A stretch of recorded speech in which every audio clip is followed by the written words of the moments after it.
So, following up on my Shani video from last week, today I wanted to share 3 genuinely incredible details that I managed to dig up while experimenting with the Hearts of Stone expansion. I have had a lot of fun messing around with Hearts of Stone, and while I know people often say Blood and Wine is better, Hearts of Stone might just be my favorite part of the entire game, which is maybe a controversial thing to say, I'm not sure.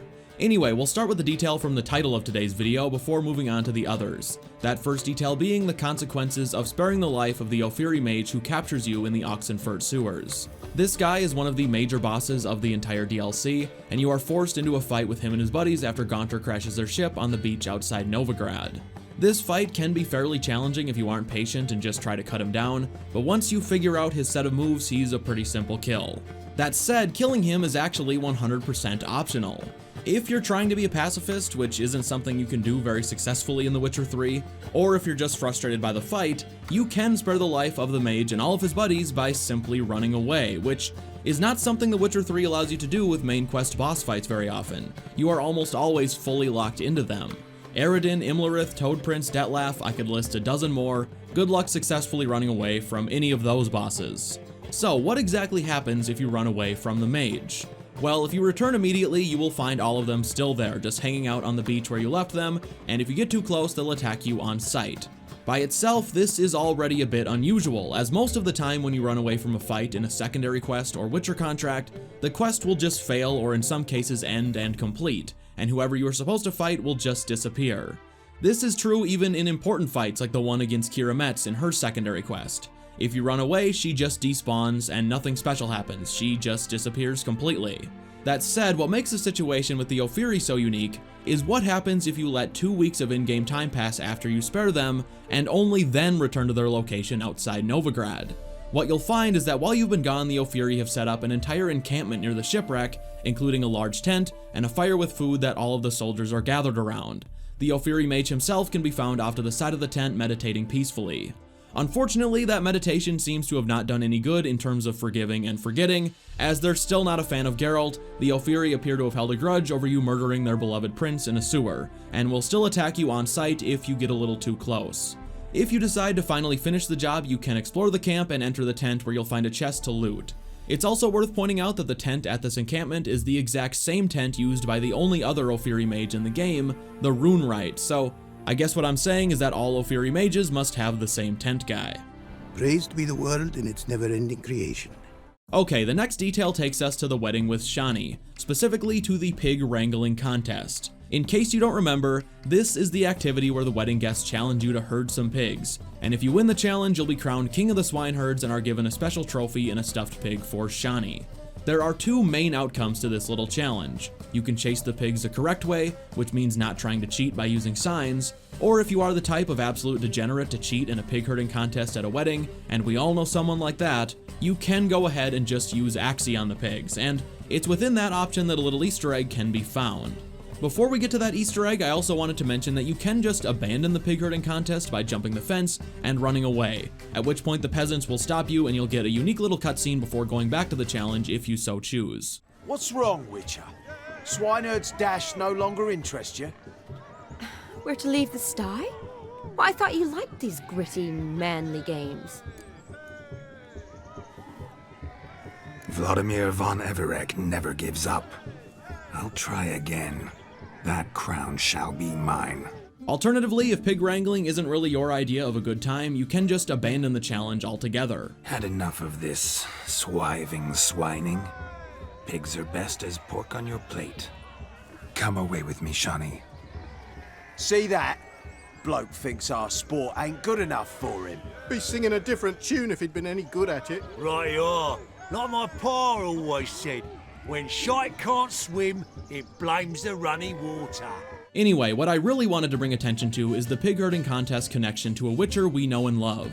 That Witcher being Lambert, and me saying that probably seems extremely random because how could this pig herding contest have anything to do with Lambert?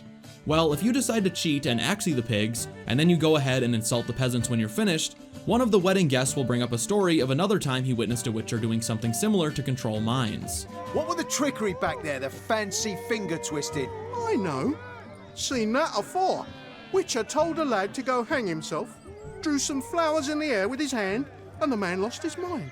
What he's referring to here is the time Lambert forced a peasant to hang himself using Axii, which he can tell you about during his quest at Kaer Morhen if you choose to ask him about it.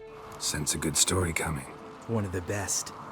A couple of road robbers stopped me. One pointed a crossbow at me, and the other started rummaging through my satchel, and made the man with the crossbow shoot his friend, and then hang himself. Okay, next up we have an easily missed Hearts of Stone mini-quest, which can only be found after completing one specific quest objective, but before moving on to the next one. And if you like to use fast travel, or you don't just happen to travel along the correct path exactly when the game wants you to be there, this entire mini-quest will be missed entirely. It takes place early on in the heist quest, specifically after you've been kicked out of the auction house when you first run into the second Borsodi brother. It's outside the auction house where he'll tell you he's planning a heist, and if you want in, you should meet him at an herbalist's hut outside of Oxenfurt. Now, it's at this point where a little bonus quest can be found that has direct ties to the herbalist you're about to meet, but if you don't stumble upon this encounter before you go there, which is your very next objective, the mini-quest will be missed forever, or until your next playthrough. It can be found on this path east of Oxenfurt and will be triggered by simply passing by, starting with a short little cutscene where Geralt is attacked by a wounded boar. After you've killed it, Geralt will remark on the boar's injuries, or at least the injuries it already had before Geralt finished it off. Bolt between its ribs. It was being hunted. Something went horribly wrong, though. So you won't actually be given an official quest here or any objectives indicating you need to investigate further, but if you travel back to where the boar first attacked and use your Witcher senses, you'll find a set of prints that you can follow. Tracks are clear, leading to the woods. The tracks will eventually take you to a nearby field where you'll find the boar's most recent victim. This little piggy ate raw and steaming human flesh. You can also find a note on the victim from Otto Bamber, the halfling herbalist you're supposed to be meeting, the one who is graciously hosting the planning of the heist. The note, addressed to the dead guy, whose name is Bert, is suggesting that Bert gets his hands on the tusk of a boar, which he can use to treat some embarrassing disease he is, or was, apparently suffering from. The note also warns the guy to steer clear of an especially vicious boar in the area that has already killed a few other hunters, and this of course is the boar that Geralt just took down. Bert obviously didn't take the advice from the note, although he did find a cure to his suffering, maybe just not in the way he expected.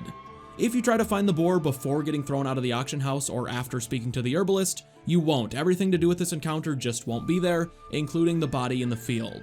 Well guys, that is going to do it for today's video. If you enjoyed it, leaving a like does definitely help get these videos out there to help keep growing the channel. And speaking of, if you aren't subscribed and want more Witcher content in your sub box, well, I assume you know how subscribing works.